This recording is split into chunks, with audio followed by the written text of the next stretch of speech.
कर सका न करने जोग शरीर, न कुछ किया न कुछ कर सका, न करने जोग शरीर। फिर जो कुछ किया सो राम ने, और भयो कबीर कबीर। ये दिन रात हम और आप जो बकरी की तरह मैं कर रहे हैं, इस मैं से बच गई कि मैंने किया, मैं कर रहा हूं, मैं करना चाहता हूं। कबीरदास जी ने दोहा लिखा है, ध्यान से सुनिए। मैना ने मैना कहा, मैना ने मैना कहा, मोल भयो 10 20। और बकरे ने मैं कहा, कबीर कटायो शीश। ये मैं से बच गई। दुखी होने का केवल मूल कारण ये है, ये हम कर रहे हैं।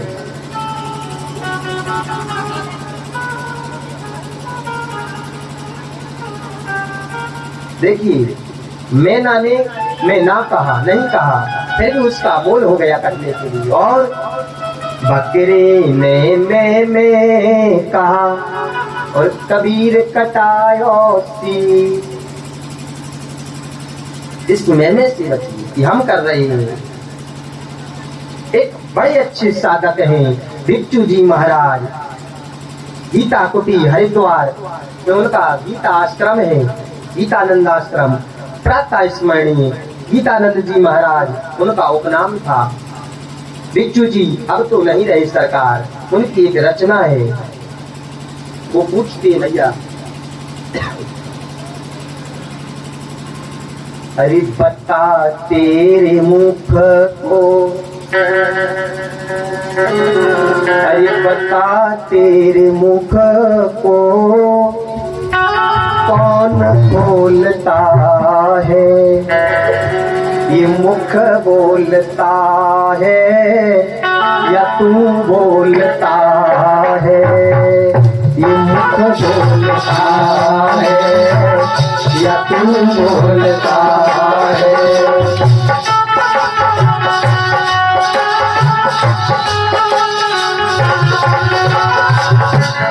और ये मैं की आवाज आती कहाँ से। ये मैं की आवाज आती कहाँ से। कौन है कहाँ बड़ी आती कहाँ से। कौन है कहाँ बड़ी आती कहाँ से। कुछ तो बता प्यारे, कुछ तो बता प्यारे, मैं तुझको पता है। ये मुख बोलता है या तू बोलता है। ये मुख बोलता है, तू बोलता है। ये मुख बोलता है या तू बोलता है। मुख बोलता है, तू बोलता है।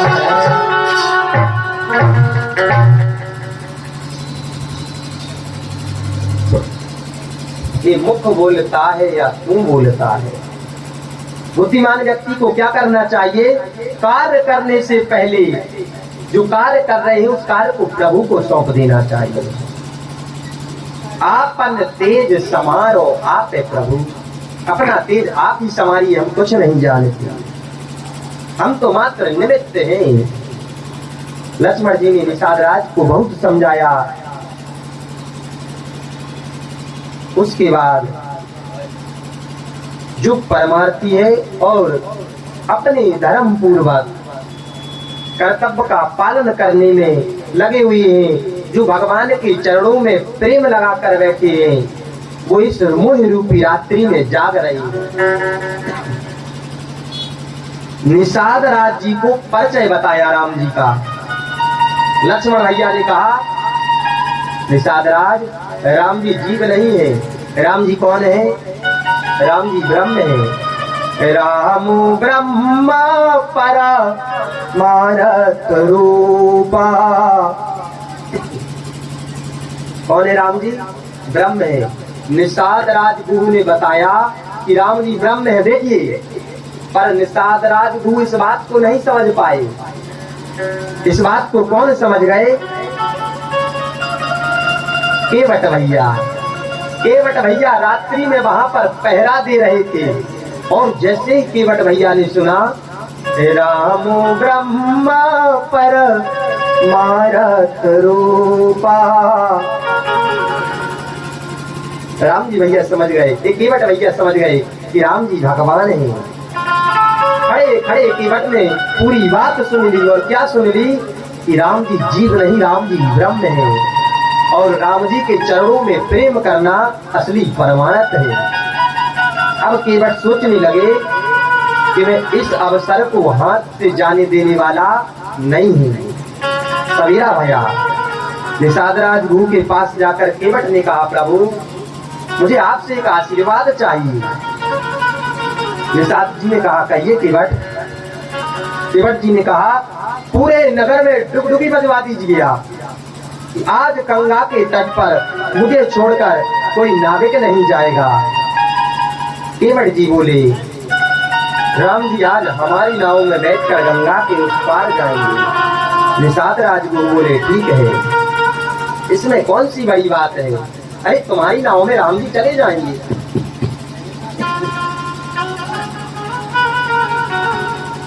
पूरे नगर में डुगडुगी बज गई।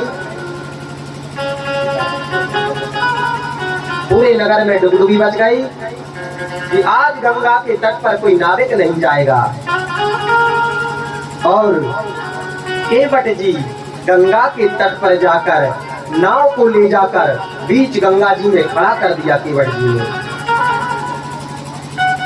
केवट जी सोच रहे हैं कि यदि मैंने नाव को गंगा जी के तट के किनारे खड़ा कर दिया और राम जी आकर सीधे नाव में बैठ गए, फिर मैं क्या कहूंगा उनसे? फिर तो राम जी कहेंगे चलिए केवट जी, और मुझे चलना पड़ेगा। इसलिए केवट जी नाव को ले जाकर बहुत दूर रख दिए। भगवान गए, जाकर भगवान ने केवट से सीधी नाव मांगी।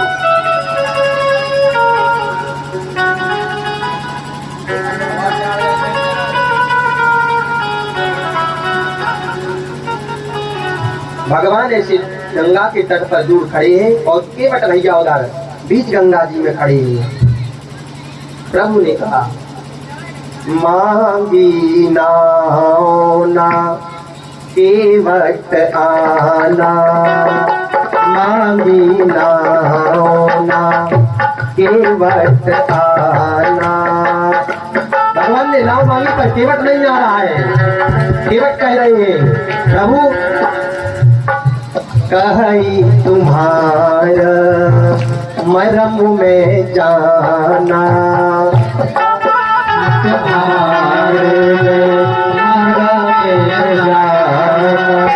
चरण कमल रज कहु सब पाई, मानुष करन मोर कछुआई।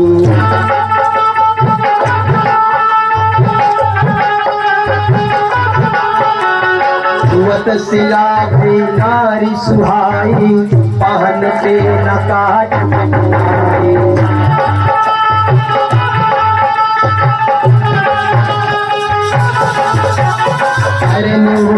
धारणी होई जाई, पाट परई मोरी नाम उड़ाई।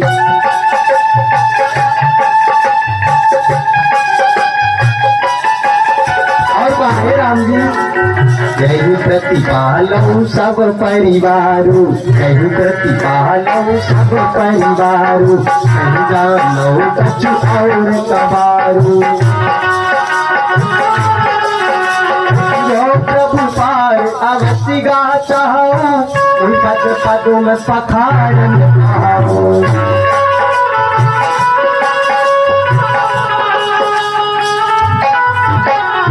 भगवान ने जाकर सीधे केवट से नाव मांगी।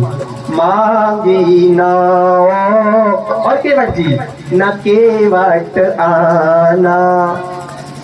देखिए कुछ लोग इस अर्धाली का गलत अर्थ निकाल लेते हैं।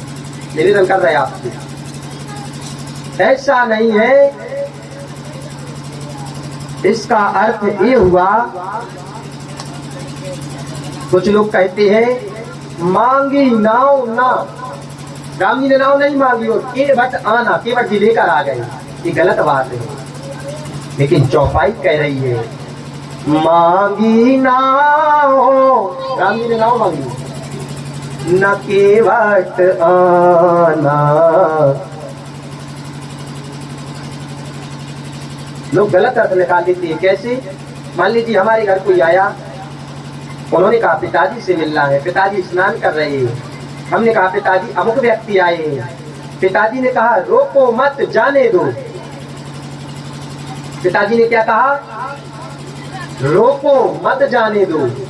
पिताजी ने कहा रोको मत जाने दो, पर उसने सुन लिया रोको मत जाने दो। गलत अर्थ निकाल देते हम लोग। ऐसा ही यहाँ पर लोग कहते हैं मांगी नाव ना, राम जी ने नाव नहीं मांगी और केवट आ, ऐसा नहीं, गलत है। सही क्या है भैया? मांगी नाव, राम जी ने नाव मांगी, न केवट आना। केवट जी आ नहीं रही हो, केवट जी कह रही है कि राम जी कहीं तुम्हारा मरम में जाना, मैं आपका मरम जान गया। देखिए केवट जी कौन सा मरम जान गए राम जी का? केवट जी दूर है, पास नहीं है। भगवान ने नाव मांगी और केवट सीधे कह रहे कि मैं आपका मरम जान गया। केवट सोचने लगे जय हो। आज तक जो इस गंगा के तट पर आए यात्री, वे सभी मुझे आदेश देते थे ये केवट नाव लेकर चल, लेकिन आज रघुनाथ जी आए हैं और मुझसे नाव के लिए निवेदन कर रहे हैं, नाव मांग रहे हैं। इसका मतलब ये कोई मनुष्य नहीं है, ये भगवान है कि भगवान भक्त से मांगता है। मानो आज स्वयं भगवान मुझसे मांग रहे हैं। भगवान ने नाव मांग दी और केवट कह रहे कि प्रभु ने आपके मर्म को जान गया। लक्ष्मण जी बोले अरे तुम कौन सा मर्म जान गए? लक्ष्मण जी ने राम जी से कहा भैया कि केवट आपका कौन सा मर्म जान गया? बचपन से तो मैं आपके साथ जन्म लिया, आपके साथ खेला कूदा, आपके साथ बड़ा हुआ, जहाँ तक कि भैया आपके साथ मेरा विवाह हुआ, और मैं आपके मर्म को नहीं जान पाया, और ये केवट कह रहे हैं कि मैं आपके मर्म को जान गया।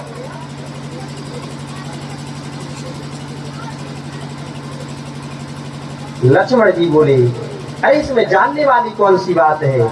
तुम नदी के किनारे खड़े हो,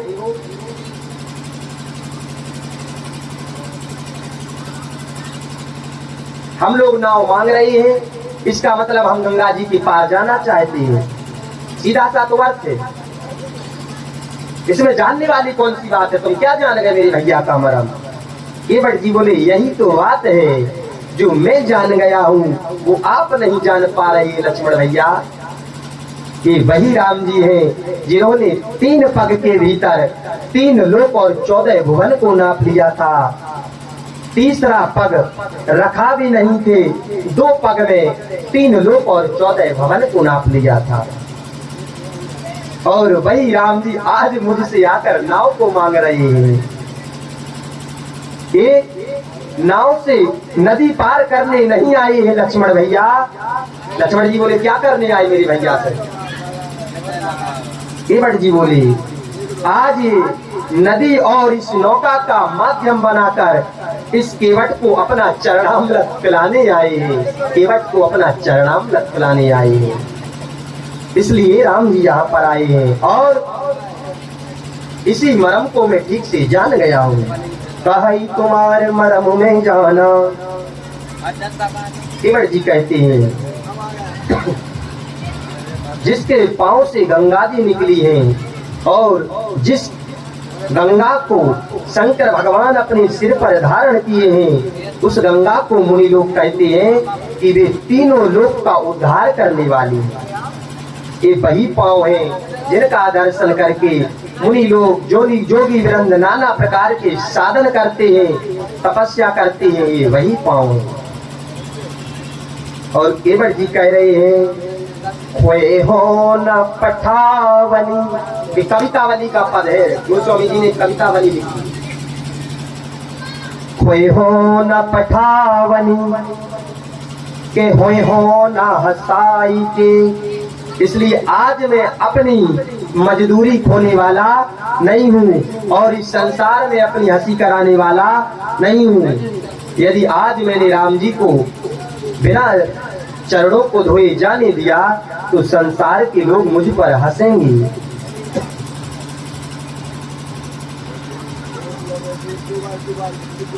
केवट जी ने कहा प्रभु मैं आपके पैरों को धोए बिना आपको नाव पर चढ़ने नहीं दूंगा। प्रभु ने कहा क्यों? देखिए प्रभु तो शांत है, हर बात का उत्तर लक्ष्मण भैया दे रहे हैं। लक्ष्मण भैया ने कहा क्यों?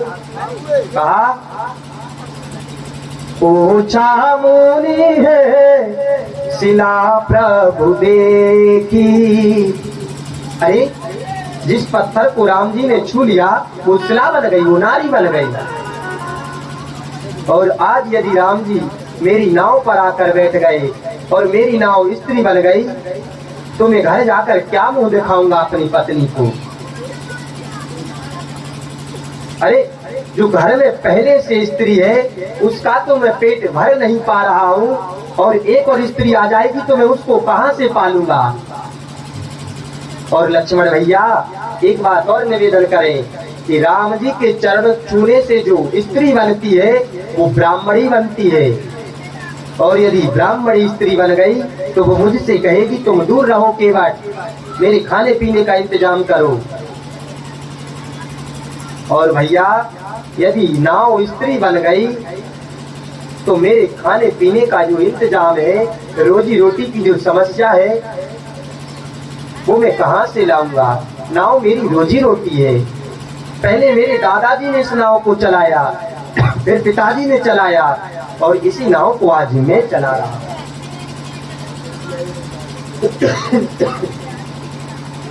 मैं राम जी आपसे सीधी सीधी बात कहता हूँ कि आप अपने पैरों को धुलवाइए और मैं आपको उस पार ले चलूंगा।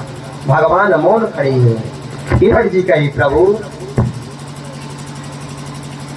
आप मेरे पर थोड़ी कृपा करिए, मैं तब से बोल रहा हूँ और आप मौन खड़े हैं तब।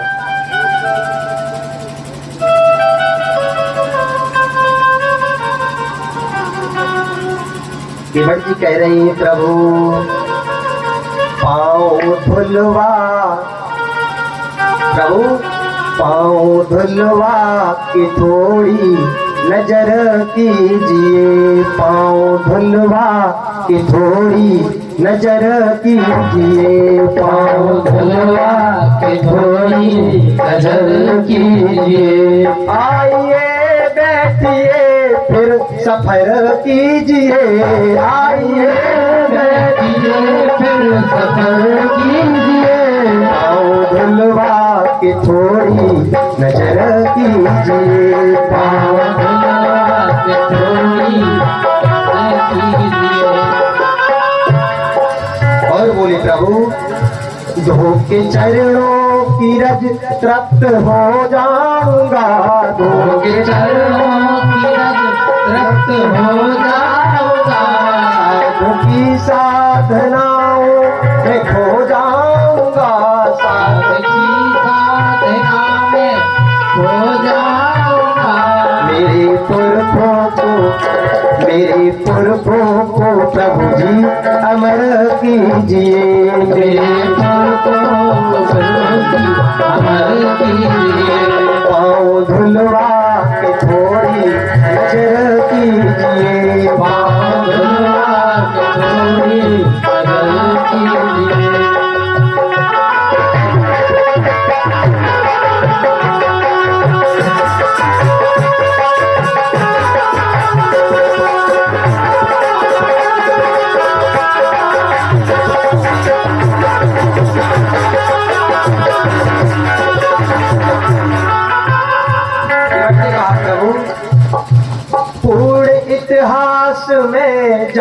जानता आपका, मूरत इतिहास मैं जानता आपका, ये भी एहसान में मानता आपका, ये भी एहसान में मानता आपका। प्रभु मेरी आंखों में प्रभु जी, मेरी आंखों में प्रभु जी बसर कीजिए, मेरी आंखों में प्रभु जी बसर कीजिए। आइए बैठिए फिर सफर कीजिए,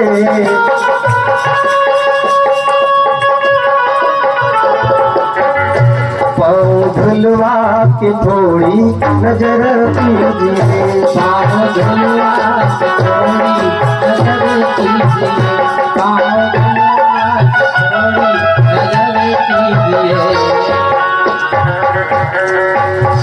प्रभु आप अपने चरणों को धुलवा कर मुझ पर कृपा कीजिए। भगवान मौन खड़े हैं। केवट जी कह रहे प्रभु आपकी आज्ञा हो तो पैरों को धो लूं। भगवान मौन खड़े हैं। केवट जी बार बार प्रभु से निवेदन कर रहे हैं। केवट जी बोले प्रभु शायद आपके पास पैसे नहीं है, हमें लग रहा है मुझे देने के लिए, इसलिए आप संकोच कर रहे हैं।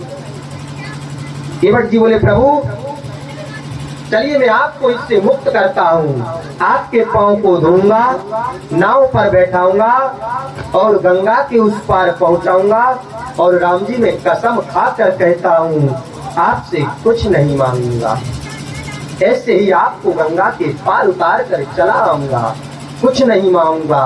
बाबा कहते हैं केवट जी ने भगवान से कहा पद कमल धोई चढ़ाई नाव, ननाथ उतराई चहे।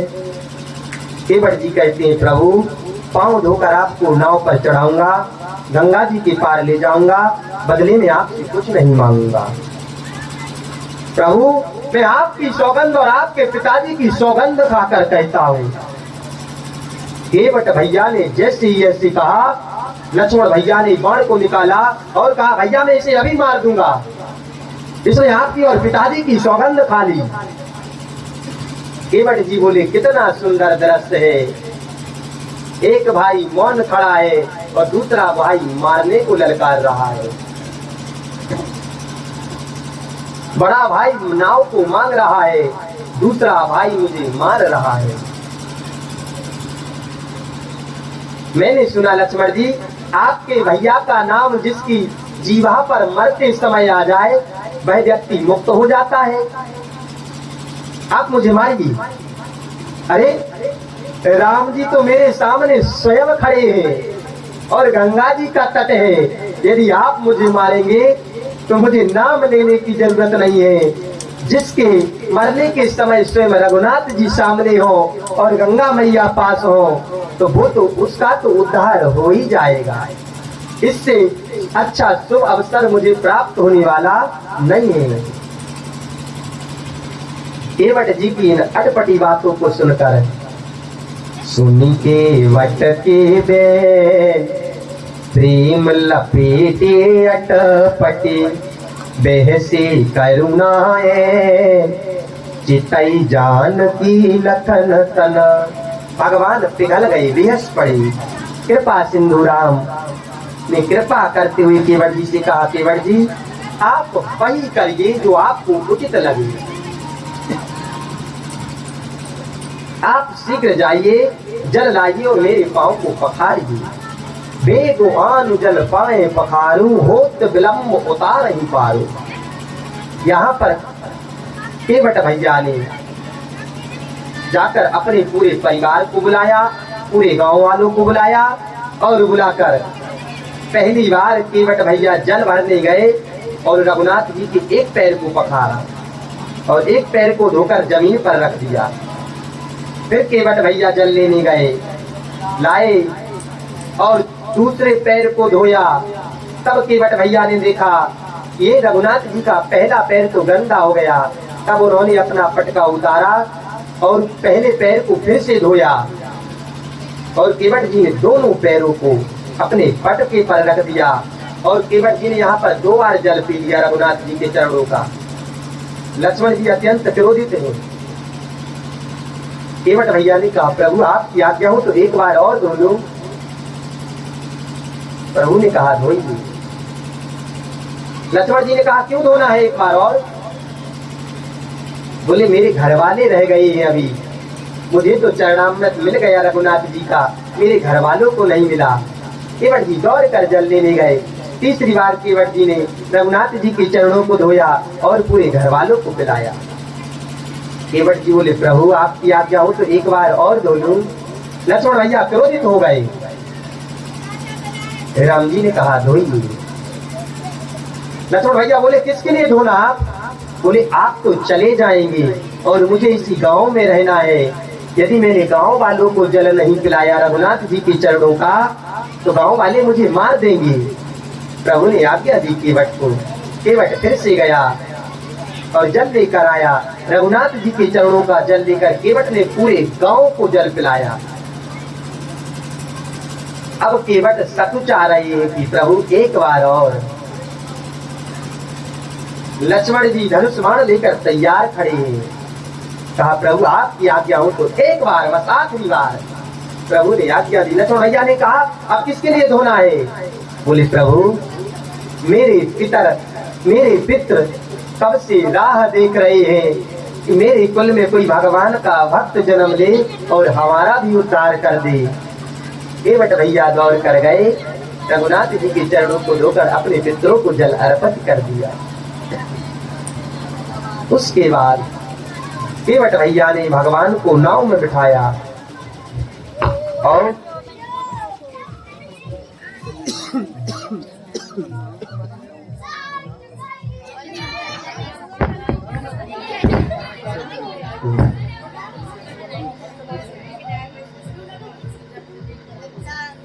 उसके बाद नाव में बिठा कर केवट जी उस पार पहुंचे। उतर ठांड भय सुर सरिता, सिय राम गोह लखन समेता। पहले मेरी माँ जानकी जी उतरी, फिर राम जी उतरे, फिर निषाद राज गुरु उतरे, उसके बाद लक्ष्मण भैया उतरे और लक्ष्मण जी के उतरने के बाद केवट भैया नाव को किनारे लगाकर स्वयं राम जी के पास आए। उतरते ही केवट उतर दंडवत कीना। क्या किया केवट ने? उतर कर प्रभु को दंडवत प्रणाम किया। प्रणाम नहीं किया, क्या किया? दंडवत प्रणाम, यानी लेट कर प्रणाम किया।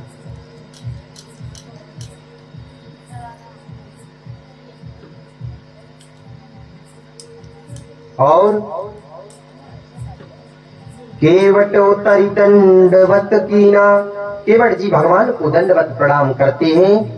भगवान के मन में अब संकोच हो गया कि आज मैं केवट जी को क्या दूंगा। और प्रभु के संकोच को मेरी माँ जानकी जान गया। पिय ही कीसी जान निहारी, पिय ही कीसी, पिय यानी राम जी, पिय ही कीसी जान निहारी, मनि मुद्री मन मुदित उतारी। माँ प्रभु के संकोच को जान गई और माँ ने अपने हाथ से सोने की मुद्रिका निकाली और राम जी से कहा, प्रभु आप संकोच मत करिए, आप केवट भैया को मुद्रिका दीजिए। प्रभु राम जी ने कहा, किशोरी जी आपने अपने हाथों से निकाल लिया। माँ ने कहा, प्रभु ये मेरा हाथ तो है नहीं नाथ, ये मेरा हाथ नहीं है नाथ। जिस दिन से मेरे पिताजी ने ये हाथ आपके हाथ में सौंपा है, उस दिन से प्रभु ये हाथ भी आपका हो गया है। मेरा तो ये हाथ है नहीं नाथ, और आपकी माया के आगे नाथ, आपकी मर्यादा के आगे नाथ, इस मुद्रिका का कोई मूल नहीं है। और इसलिए नाथ आप संकोच मत करिए और केवट जी को इस मुद्रिका को